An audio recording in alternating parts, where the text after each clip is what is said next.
Hello, ladies and gentlemen, here in Davos and also our global audience online.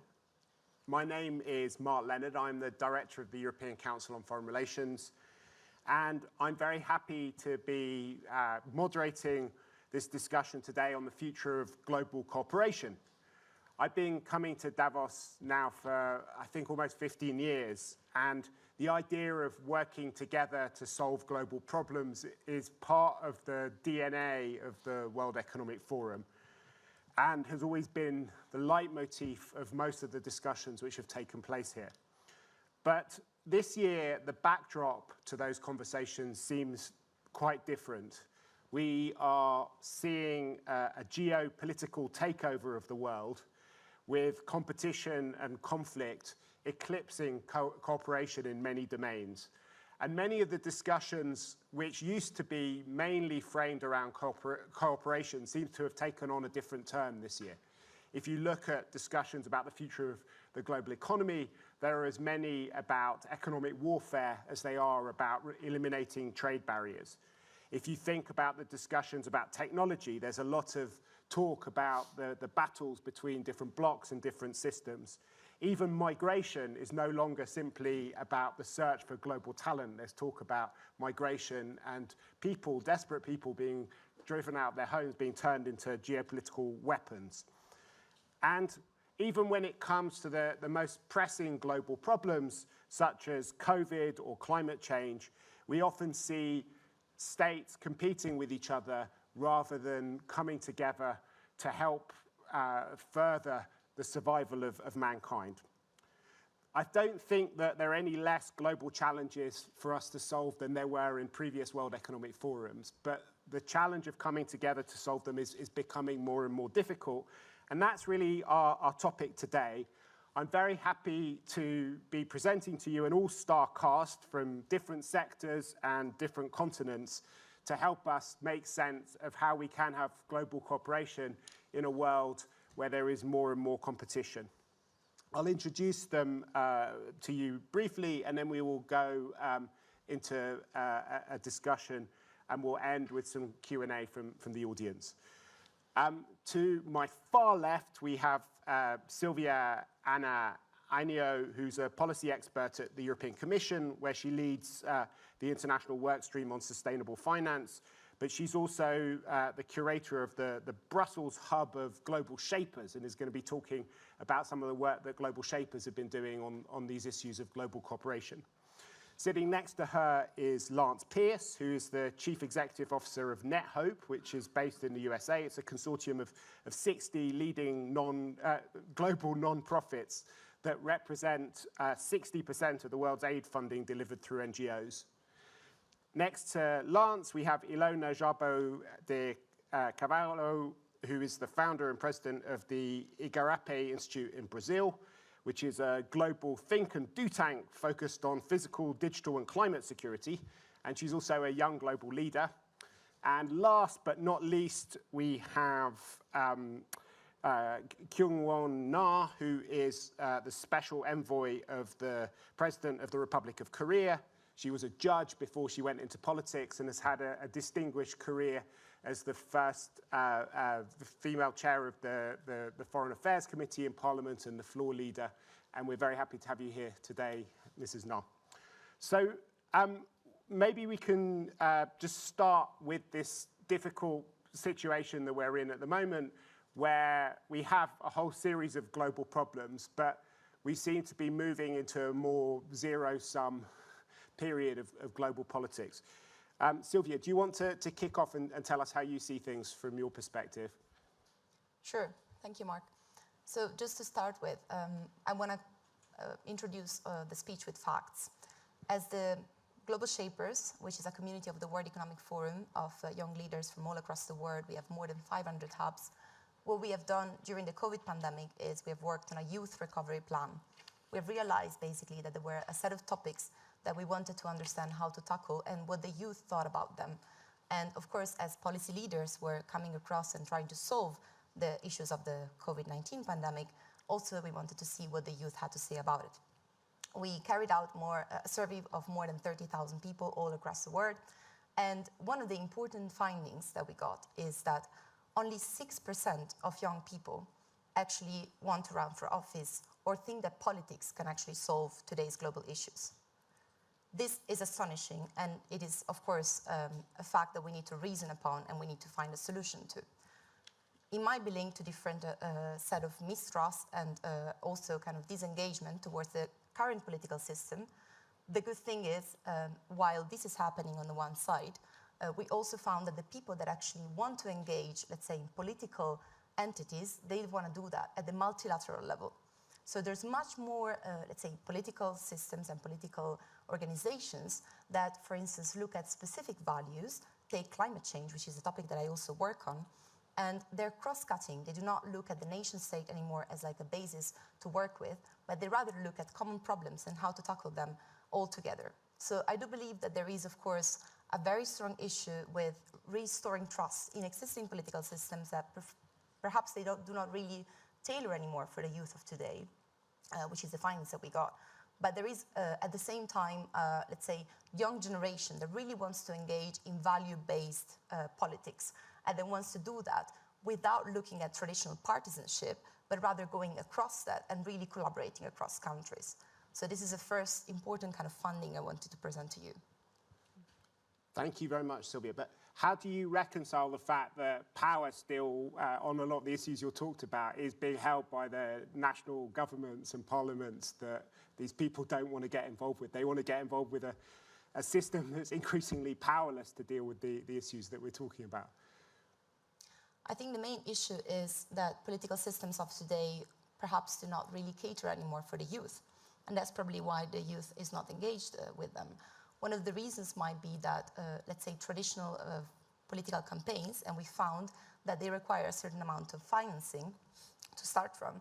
And that might be also an obstacle to, let's say, get the middle class, but also young generations to start these campaigns and to really engage. It is also linked to a question of representation and diversity. So how many actually diverse people we got currently in power in existing political systems. And I do believe that one of the key, let's say, actions that we need to do is to really sit at the table of political leaders at the national state and understand together with them what does it need to change at national level for, let's say, traditional partisanship to appeal. Because although, you know, multilateral groups, multilateral entities are really important to solve global issues, we do need nowadays, more than ever, given the current situation of re-globalization that we're looking at, also national states, also political leaders to engage at the national level and to be able to really mirror these value-based movements that we, as the young generation, so eagerly want to engage with. Okay. Lance, you lead this coalition of some of the world's biggest NGOs that are dealing with a lot of the wicked problems at a global level. How do you see the situation? What are your members telling you about the operating environment that they're in at the moment? Well, NetHope is as Mark said, a membership organization. We have 65 members who work in over 190 countries around the world, developed and developing. And if you could boil the issues down to the kind of the core themes that our members work on, there are things like persisting inequality, climate change, both on the mitigation and as well as on the resilience side, and crisis response, which includes a number of the refugee crises around the world. And for all of those issue areas, global cooperation is essential. It's not possible to work on issues that increasingly cross the national borders, cross regional borders, unless you've got robust systems of cooperation.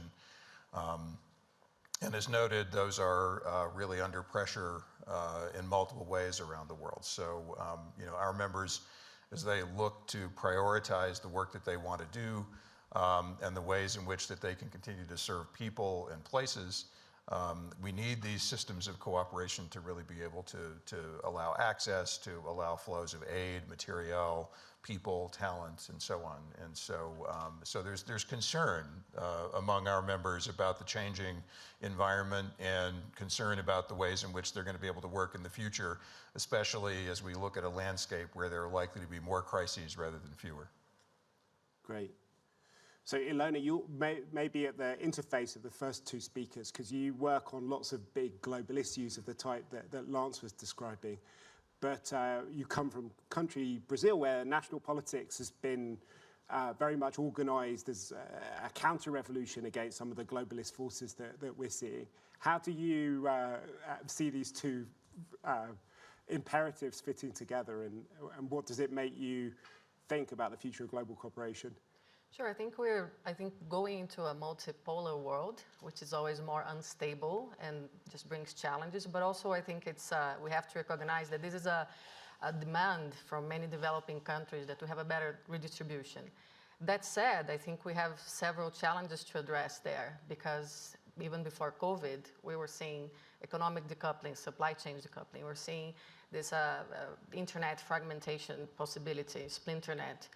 We're seeing the climate shocks that also, just understand the interrelation. So COVID already tested multilateralism.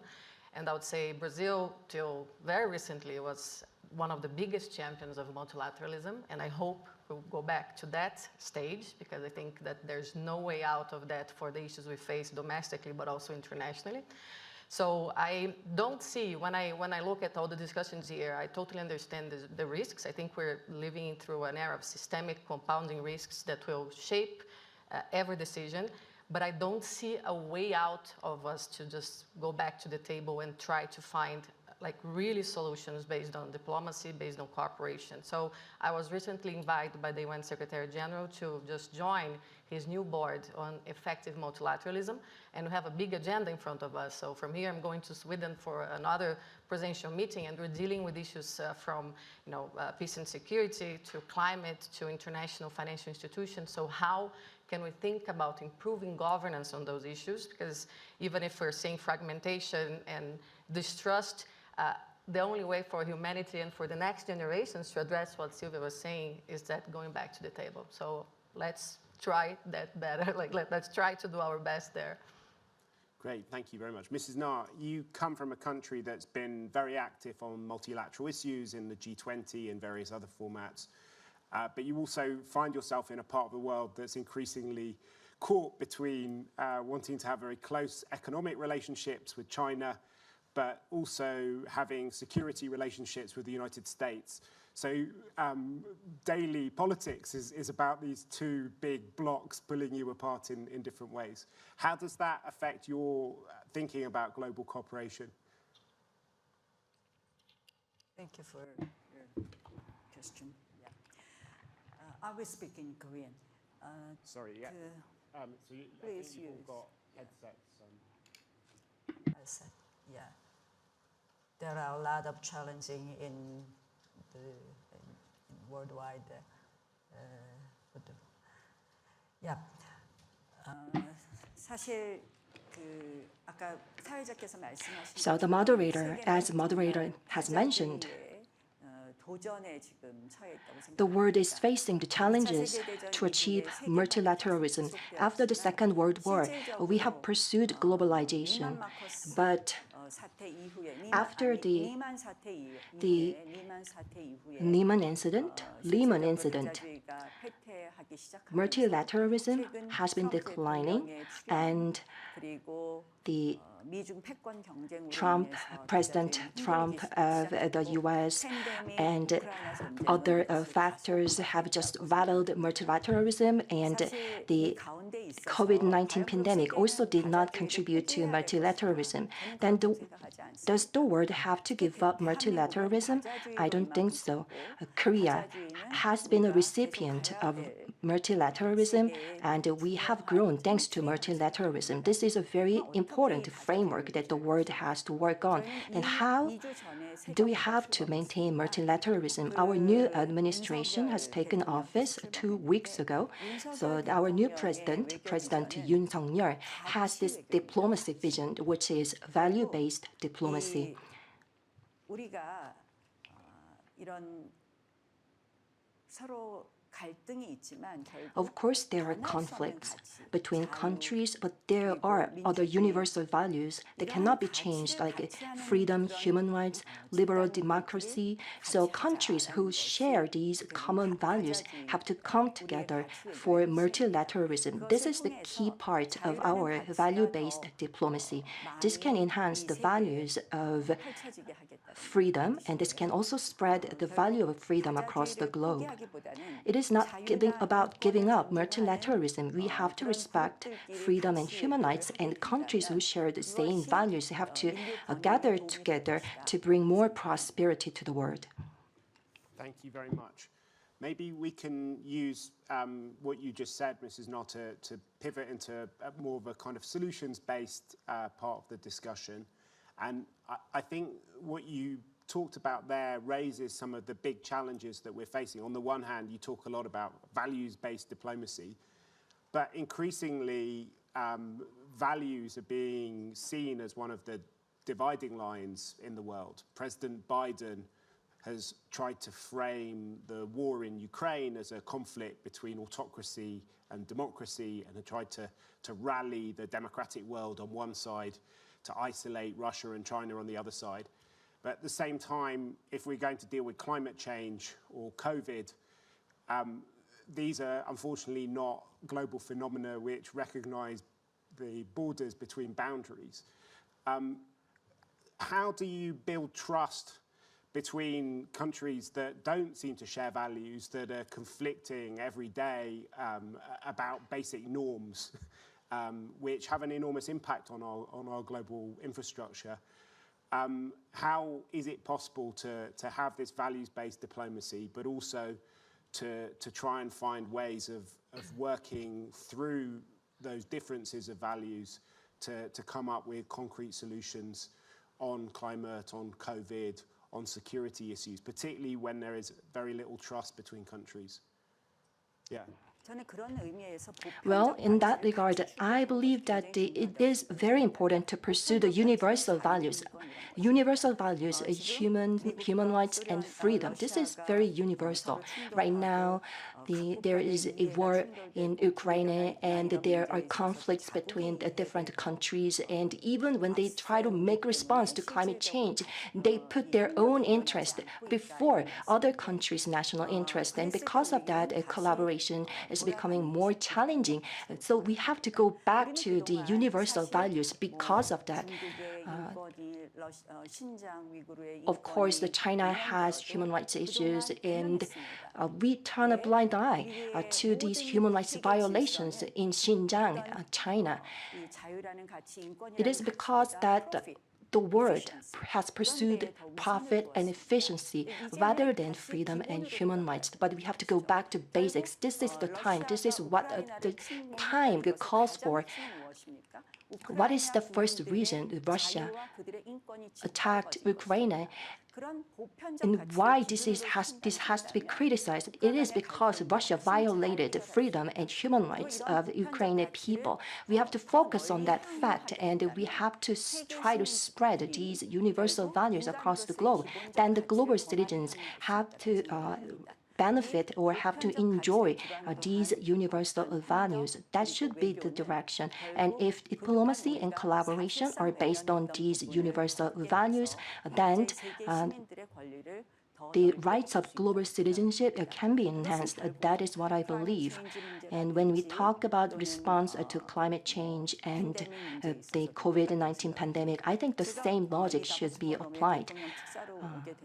I'm here as Special Presidential Envoy of Korea, and when I reported to the President of Korea, he told me that green technology that would be required to solve the climate change, these green technologies are global common goods. This means that we are talking about equitable access to vaccines and how to achieve net zero. So I'm not just talking about vaccines, but when we have these technologies, we have to view them as global common goods. This should be the approach we take, because these technologies are essentials to guarantee a decent life and dignity of the mankind. We have to realize this fact, and if we just maintain this approach, we can solve a lot of issues. So I always say A, B, C, D, E. Advanced society, global society or country, we can make by in cooperation in bio and health, climate change, digital economy, and energy transition. Thank you very much for that. Can I just ask one quick follow-up question before going on to the next? Because in a lot of those areas you're talking about, particularly around technology, that is where values often come to the fore. So when it comes to regulation of the internet, for example, how data flows. So increasingly, I think people are moving from an idea that maybe you have some global institutions with the universal values, but that a lot of regulations, particularly in these sensitive parts which are so central to our everyday life and our democracy, are probably going to be regulated more in smaller groups of like-minded countries, and that values will actually lead to a fragmentation of the world rather than a coming together, because there isn't the trust and the common values. And that leads to a very different idea from the kind of one world idea which is exemplified in the World Economic Forum's logo and in a lot of the discussions which have been had in Davos over the last few decades. Is that how you see things emerging?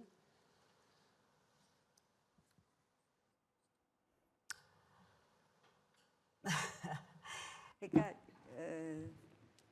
질문의 요지가 So 실질적으로 다시 the question that you want to know about is that how we pursue this globalization. That is what I think. So we have to go back to basics. 그동안은 사실은 Up until now, 다른 이슈로 우리가 대립을 그러니까 저는 기본으로 돌아가면 if we go back to basics, then this fragmentation of the world, 중요한 것은 그 기본적인 아까 말씀드린 자유를 증진하고 자유민주주의를 존중하고 하는 그 기본으로 can be solved if we just respect human rights and liberal democracy. Then 세계가 다시 the 하나로 될 것이다라고 생각을 합니다. the world can be gathered together based on these common values. How do you see that dilemma, Ilona? So I would just say I agree that we have to go back to basics, but I would say the UN Charter, the Human Rights Declaration, that's the minimum. Countries signed, it's there, but at the same time we need to reinvent and make multilateralism much more agile, inclusive, and able to deliver to the real needs of people. And unless we do that, and I think a good piece of information that you brought is that if young people really want to get involved in global questions, they might, pressure from another angle, because what's happening today with the lack of regulation, for example, for the big technology companies, with increasing polarization, disinformation, this is really, I would say, undermining not only democracies, but also social capital in general across the world. We don't trust each other. And I think to rebuild trust, we're going to have to deal with basic rules of the game. And there we have to be very principled, because we cannot accept what's happening, like in the case of Russia and Ukraine. We're going to have to include more voices in the global debate.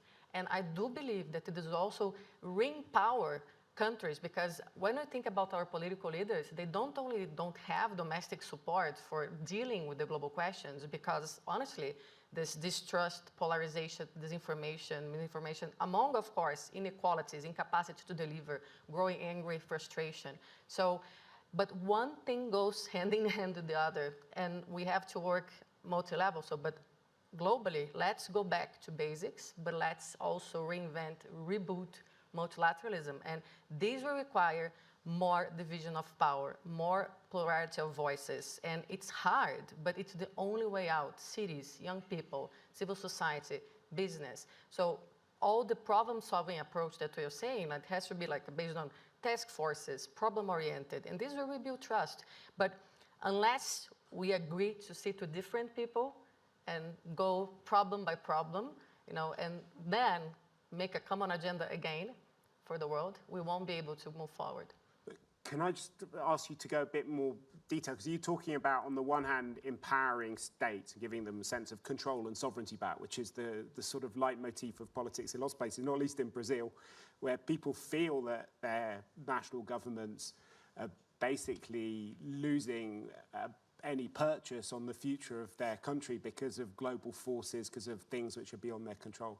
And at the same time, you're saying that the solution lies in further diffusing power and getting big companies. Local governments need to NGOs regain legitimacy with its domestic constituencies and do the right thing, because today what leaders are doing is just playing for the audience, playing for actually a small audience, generally in social media, that is shouting and not really paying attention to the majority in general and to the real needs and to really the work has to be done. So like we need to be able to vote for leaders that can sacrifice re-election power for people.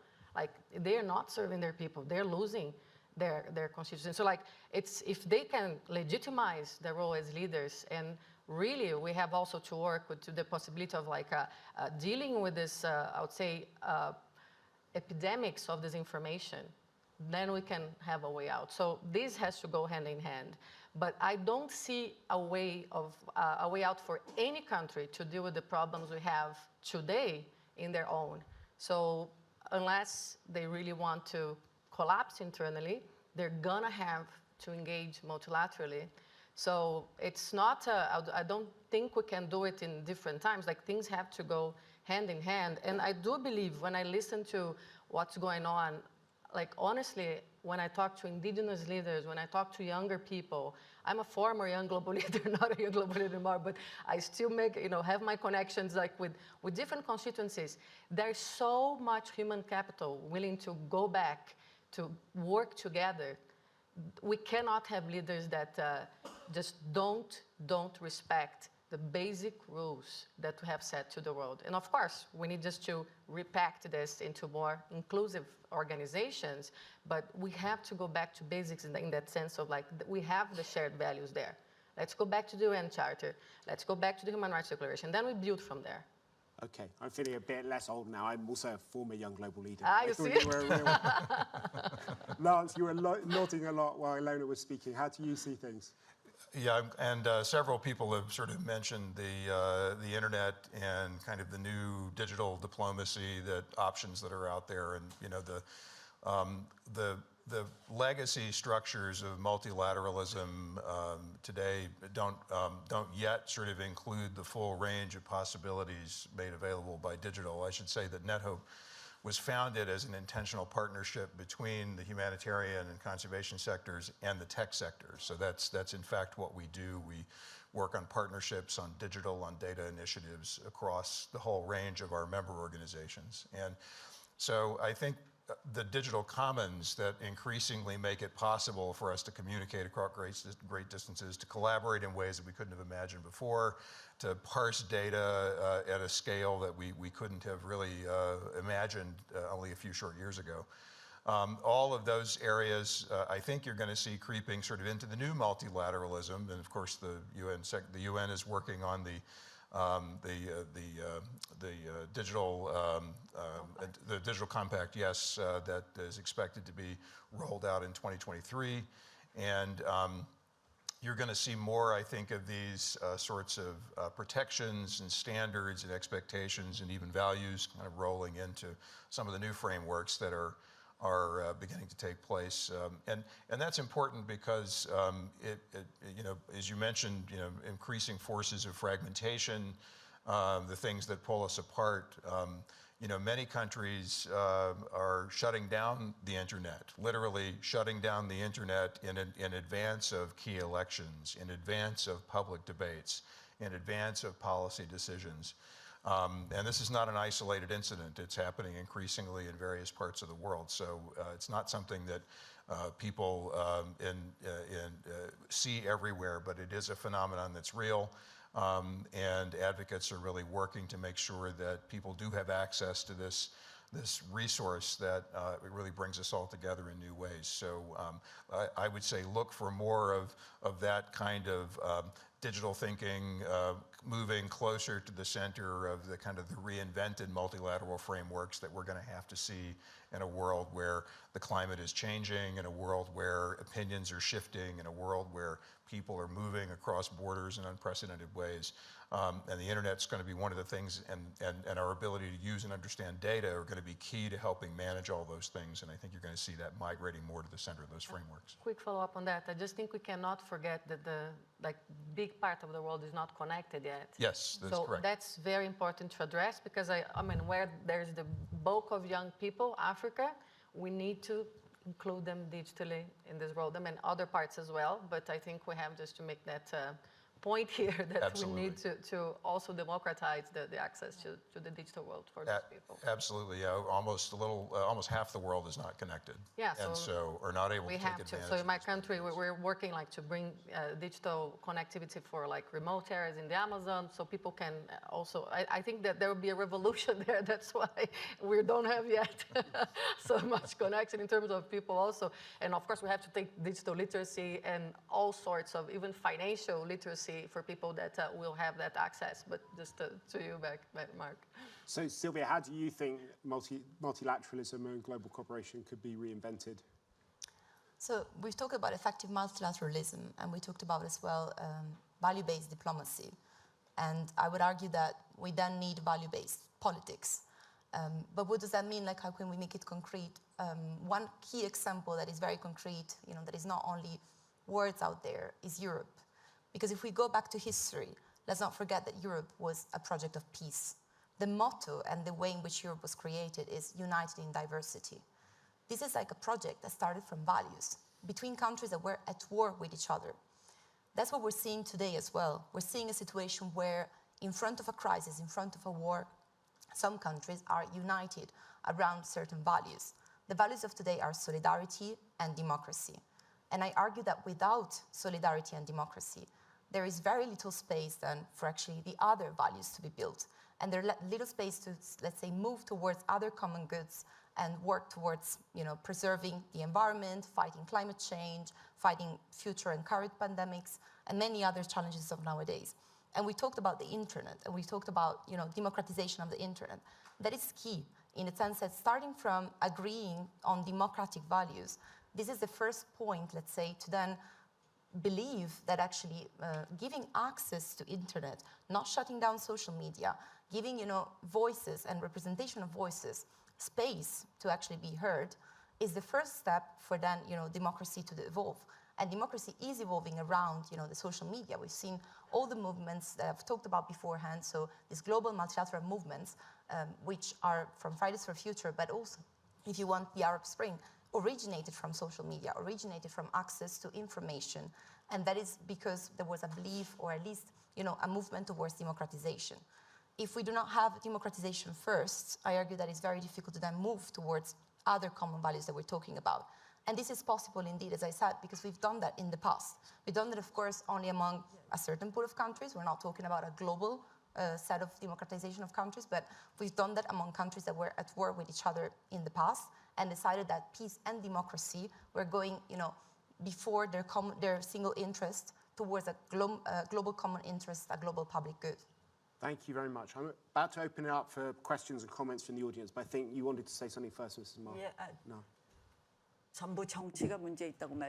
So everyone is talking about politics and the politicians are doing bad. So I feel responsible as a politician. So you talked about democratization of the internet and access to information. So we are talking about the crisis of multilateralism, and not just crisis right now. We already have the gaps between generations and between different regions. And I understand the anger of the younger generations toward politicians.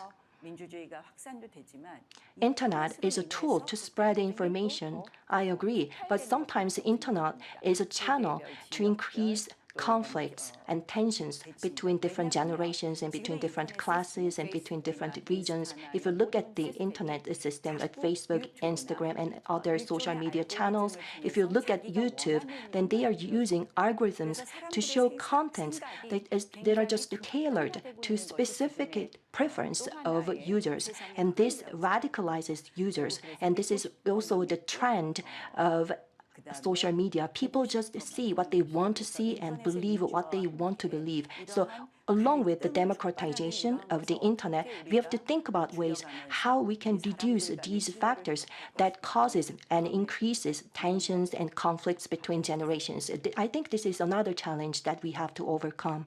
Thank you very much. That's a very important point about how all of these forces seem to be double-edged. All of the positive sides of globalization seem to have a kind of evil double and a dark side as well.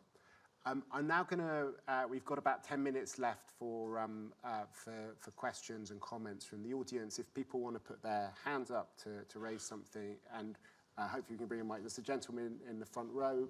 If anyone else wants to put their hand up, a lady over there, maybe you could give her a mic as well so she can come in. Thank you. My name is Saeed Mohammed. I'm from Oman. I have a question for Na. When it comes to global values such as freedom, human rights, some argue that there is double standard. And they give the example of the current conflict, Ukraine, where the West actually stood by Ukraine, giving it support, military support, financial resources, and all kind of other supports. And when it comes to other occupations, the world is quite silent and nobody talks about it. So how do you respond to such criticism? Thank you. Thank you very much. There's a lady here in the third row. Thank you. My name is Naoko Ishii, the Director, Center for Global Commons at the University of Tokyo. My question for the panel, maybe particularly maybe a lady from Brazil, is that when you talk about let's go back to the table, who is actually going back to the table? I assume, just based on the conversation, it's not just a representative nation state.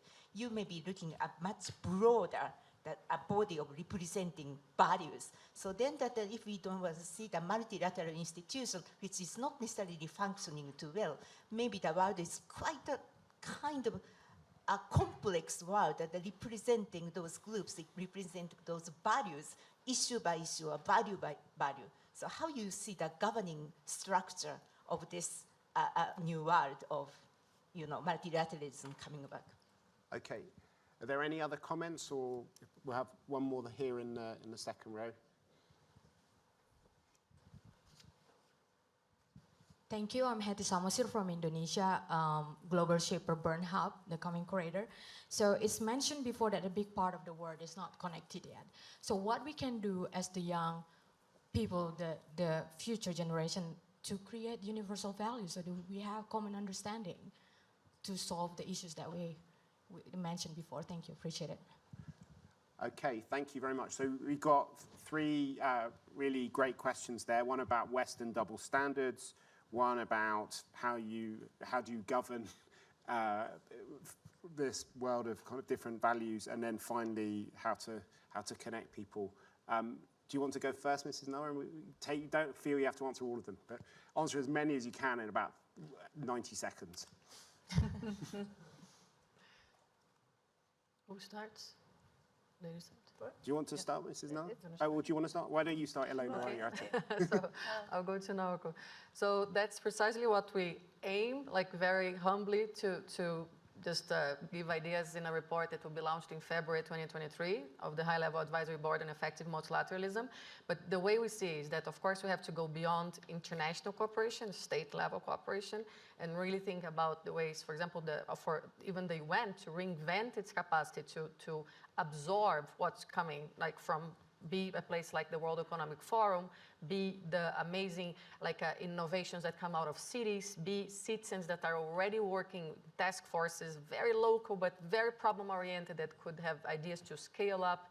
So we're really like thinking broadly. Like we know there are like, of course, member states that will continue to be there, and that will be hard also to break the, let's say, power struggle, but we have to make it more inclusive. Otherwise, the system will implode, because there are many issues already happening on the floor that are not being absorbed by the system. So we hope to come with great ideas, hopefully, in February 2023 to respond more precisely. But we're looking at many options. And just a quick question on the connectivity one. I think the young people that already have the connection needs to be very, like the solidarity has to be really increasing, and we have to push into, unfortunately, at the moment of so many compounding risks and priorities, we have to look at the ones that are not there, because that will change the world, and I think for a better future that we have today.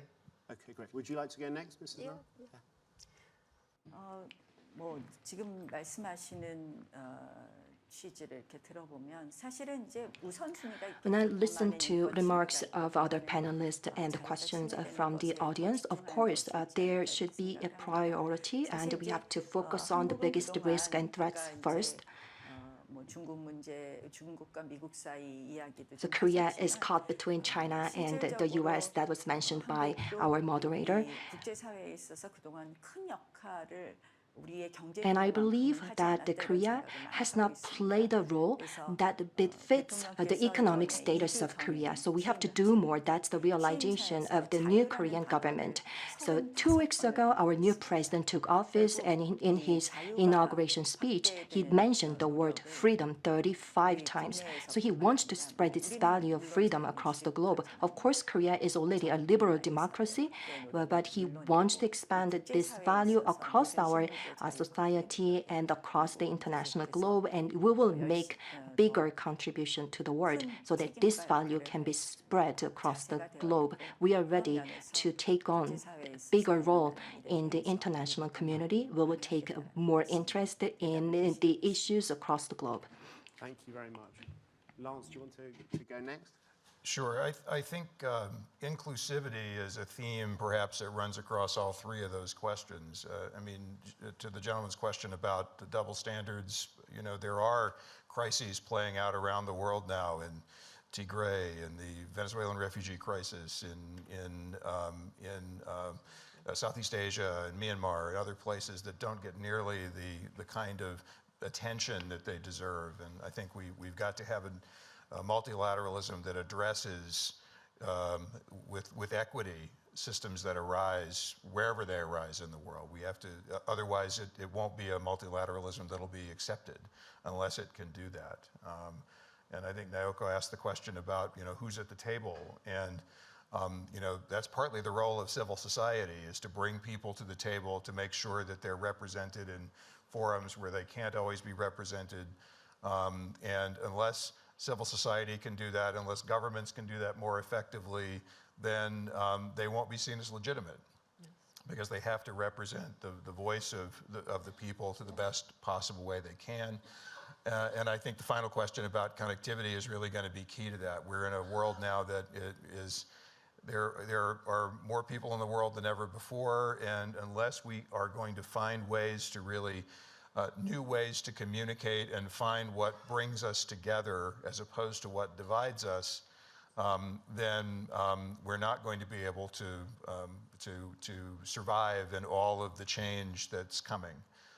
We have to find ways that to find those things that where we have more in common as opposed to the things that drive us apart. We can always find things that separate us. We're going to have to work a little harder to find the things that bring us together, because that's the way we're going to actually get successfully through the changes that are coming. Great, thank you very much. Last word to you, Sylvia.